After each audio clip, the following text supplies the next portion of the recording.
Hi and welcome to Gamers Web.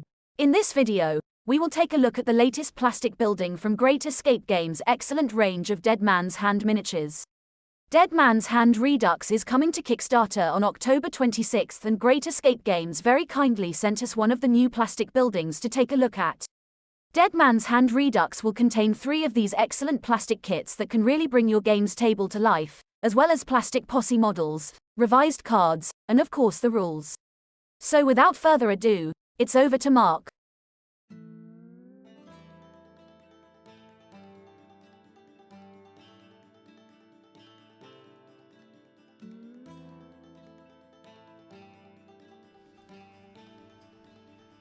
Hi, welcome to Gamers Web. Okay, the intro's quite different, something I've not done before. I used an AI bot to actually do the intro.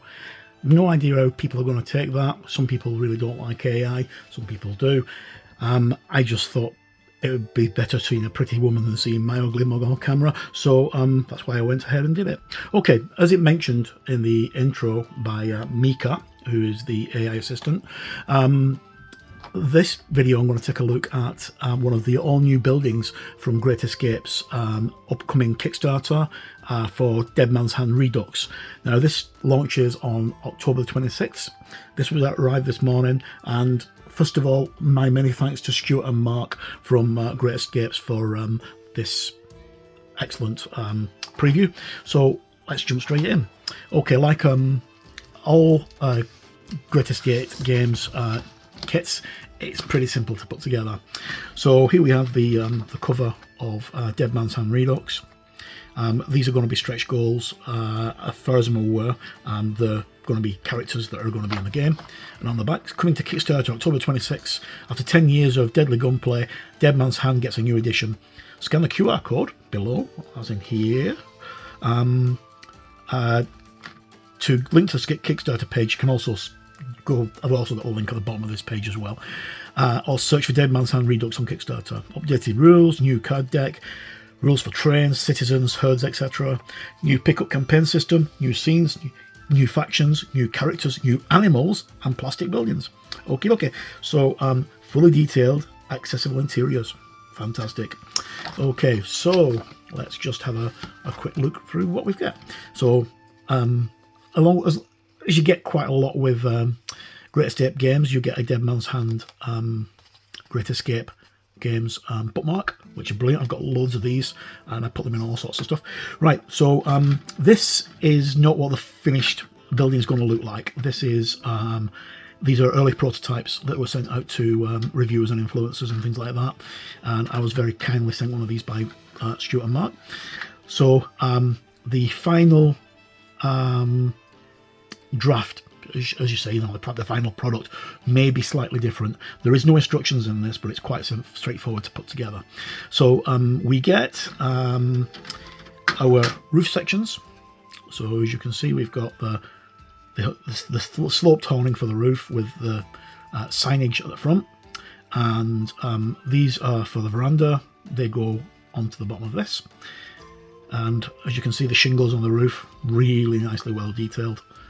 And there's only really one way you can put the things together, because all these little grooves indicate where things go.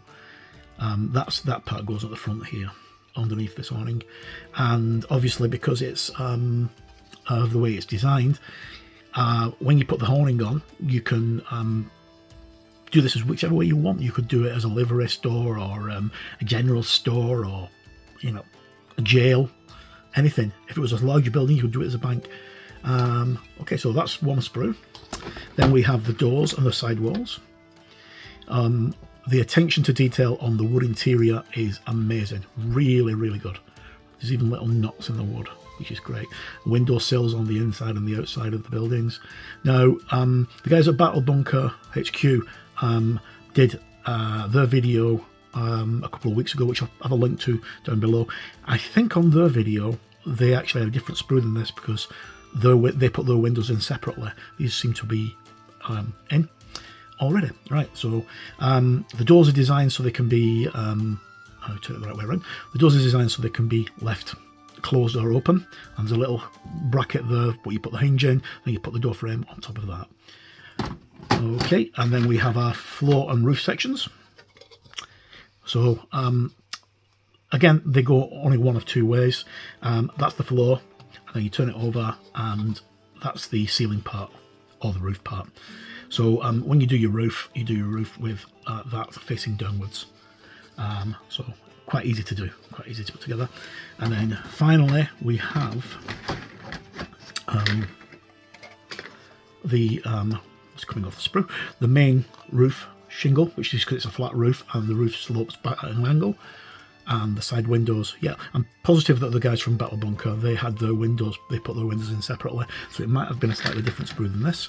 And then we have an interior window, sorry, an interior door that just pops in place, and that goes into the middle of the building. And then we also have two boardwalks, which you can just put around your buildings. These are great because they really do add to the Wild West feel. And we also have a step as well. So that goes at the front of the building.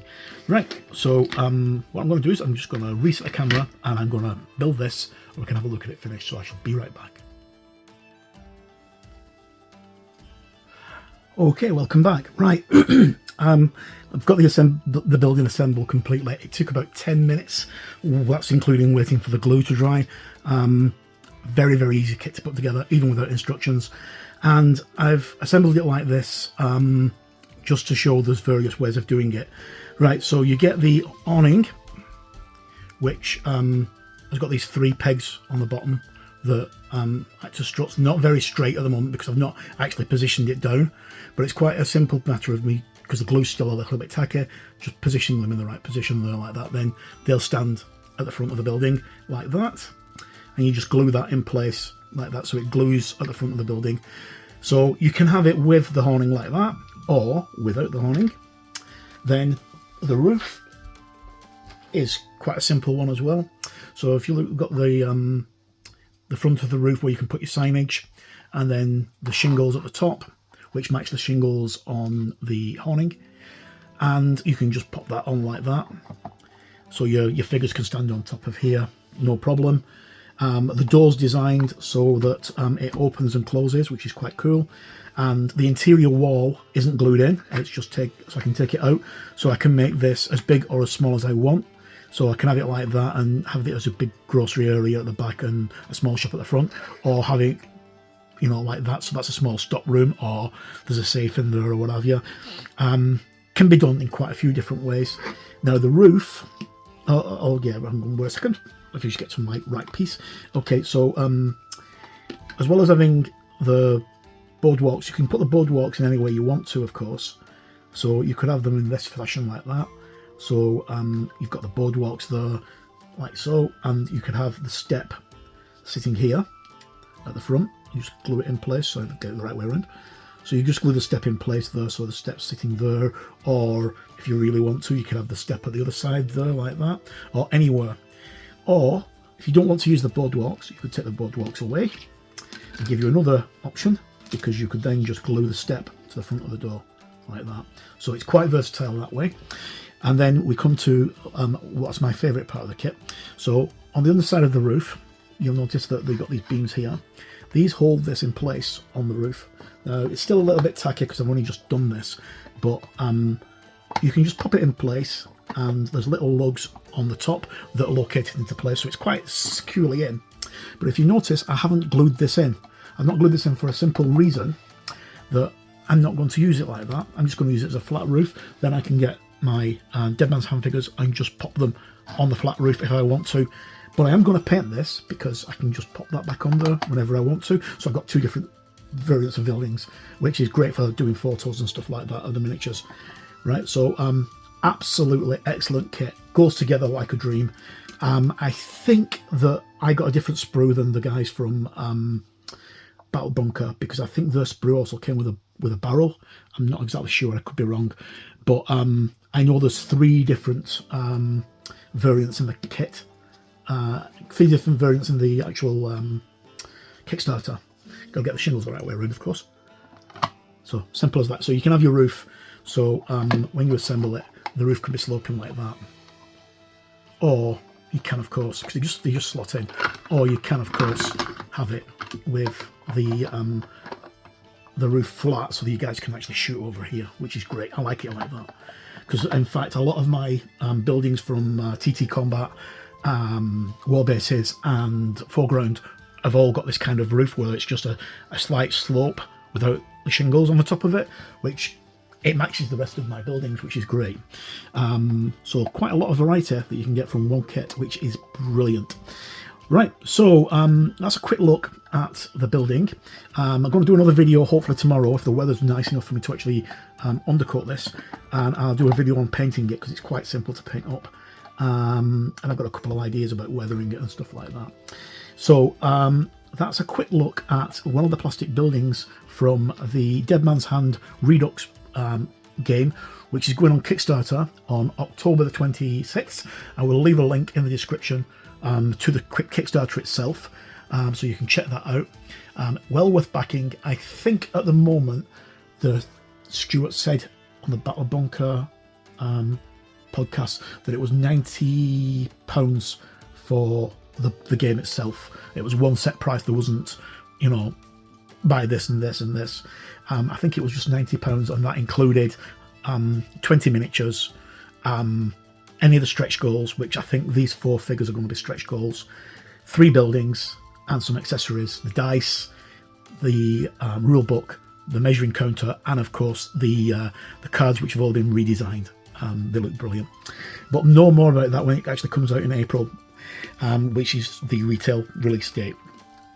So once again, my many thanks to Stuart and Mark at Great Escape for this sample, and I'm really looking forward to this. I've not been this excited about a Kickstarter for a long time, and Dead Man's Hand is one of my favourite games by far, and I'm really looking forward to seeing what else the guys from Great Escape managed to do with this excellent game system and these excellent plastic miniatures. As always, no matter where you are in the world, look after yourself and stay safe. What do you think about the AI intro? As you can tell by my voice, I was in hospital in May, and I've got my throat's been damaged, so speaking for a long time, like 10-15 minutes, kind of hurts my throat. So I thought have a pretty face and an AI voice might help. But let me know in the comments below, and if you like this video, please consider giving us a thumbs up and a subscribe. Don't forget to check out Battle Bunker HQ. I'll leave a link to the videos down below. Those guys are excellent. They do some great stuff. And no matter where you are in the world, folks, please stay safe. It's troubling times, but games help us get through it. And if we're there for each other, we can get through it. As always, I've been Mark. Thank you for tuning into Gamers Web. No matter where you are in the world, have a good one. Bye.